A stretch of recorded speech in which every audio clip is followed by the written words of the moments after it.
بسم اللہ الرحمن الرحیم۔ حضرت بی بی فاطمہ کی جب ولادت ہوئی تو اللہ تعالیٰ کا ایسا معجزہ ہوا کہ جسے سن کر آپ بھی حیران رہ جائیں گے۔ یہ واقعہ ہے حضرت محمد صلی اللہ علیہ وسلم کی لاڈلی بیٹی فاطمہ کی ولادت کا۔ حضرت فاطمہ کی ولادت سے پہلے بھی ہمارے پیارے نبی صلی اللہ علیہ وسلم کی 3 بیٹیاں تھیں، حضرت زینب، حضرت ام کلثوم اور حضرت رقیہ۔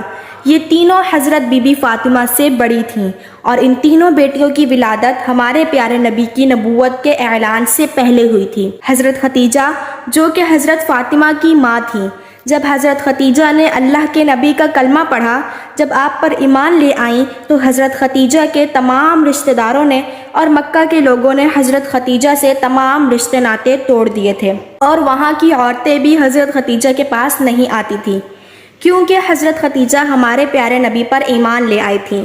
جب حضرت بی بی فاطمہ کی ولادت کا وقت قریب آیا تو حضرت ختیجہ نے اپنے رشتہ داروں کی کچھ عورتوں اور اپنی سہیلیوں کو بلاوا بھیجا، لیکن ان سب نے یہ کہہ کر انکار کر دیا کہ تم نے محمد عربی کا کلمہ پڑھا ہے، ہم تمہارے گھر میں نہیں آئیں گے۔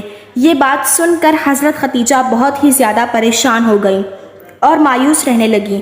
ہمارے پیارے نبی سرکار دو عالم نے حضرت ختیجہ کو حوصلہ دیا اور فرمایا، اے ختیجہ تو پریشان نہ ہو، اللہ تعالیٰ بہتر کرے گا۔ ہمارے پیارے نبی نے فرمایا کہ اللہ تعالیٰ نے حضرت جبرائیل علیہ السلام کے ذریعے مجھے پیغام بھیجا ہے کہ ہمارے گھر میں ایک پیاری سی بیٹی آنے والی ہے، اللہ تعالیٰ ہماری اس بیٹی کی نسل سے ایمان پیدا کرے گا جو میری نسل کہلائے گی۔ یہ بات سن کر حضرت ختیجہ بہت ہی خوش ہو جاتی ہیں۔ اس کے بعد جب ولادت کا وقت قریب آتا ہے تو حضرت ختیجہ مایوس ہوتی ہیں کہ میرے پاس اس حالت میں بھی کوئی نہیں ہے، اور مکہ کی عورتیں تو پہلے ہی حضرت ختیجہ کو جواب دے چکی ہوتی ہیں۔ حضرت ختیجہ اس پریشانی میں ہی بیٹھی تھیں اور تبھی آپ کے گھر 4 اجنبی عورتیں تشریف لائیں، جن کو دیکھ کر حضرت ختیجہ گھبرا سی گئی۔ حضرت ختیجہ نے ان 4 عورتوں کو پہلے کبھی نہیں دیکھا تھا۔ ان عورتوں نے فرمایا، اے ختیجہ تو پریشان نہ ہو، ہم اللہ تعالیٰ کی طرف سے بھیجی گئی ہیں، ہم تمہاری مدد کرنے کے لیے آئی ہیں۔ روایات میں آتا ہے کہ جب حضرت بی بی فاطمہ کی ولادت ہوئی تو تب آپ کے چہرے پر اتنا نور تھا کہ جس کی چمک مکہ کے ہر گھر میں پہنچ گئی، اور یہی نہیں، دنیا کا ایسا کوئی کونا نہیں بچا تھا جہاں پر حضرت بی بی فاطمہ کے نور کی چمک اور روشنی نہ پڑی ہو۔ اس وقت جنت سے 10 حوریں حضرت ختیجہ کے پاس آئیں۔ وہ حوریں اپنے ساتھ آب کوثر کا پانی لے کر آئی تھیں، جس پانی سے حضرت بی بی فاطمہ کو انہوں نے غسل دیا اور جنت کے کپڑوں سے ان کو لپیٹ دیا۔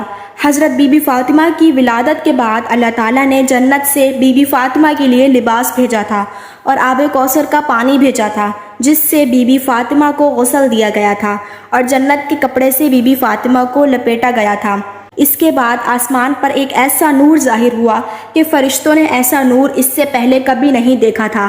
4 عورتیں جو پہلے آئی تھیں، ان 4 عورتوں نے حضرت بی بی فاطمہ کو حضرت ختیجہ کی گود میں دیا اور فرمایا، یہ آپ کی بیٹی طاہرہ ہے، یہ آپ کی بیٹی پاک ہے، اللہ تعالیٰ اس کی نسل میں برکت دے گا۔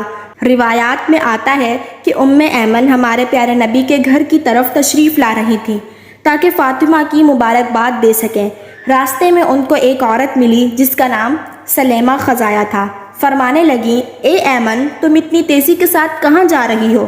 تو ام ایمن نے فرمایا، میں ہمارے پیارے نبی سرکار دو عالم کو مبارکباد دینے جا رہی ہوں، ان کے گھر میں 4تھی بیٹی کی ولادت ہوئی ہے۔ سلیمہ ایمن کو کہنے لگی کہ 4تھی بیٹی کی خبر سن کر حضرت محمد کا کیا رد عمل ہوگا، وہ کیسا رویہ اختیار کریں گے؟ یہ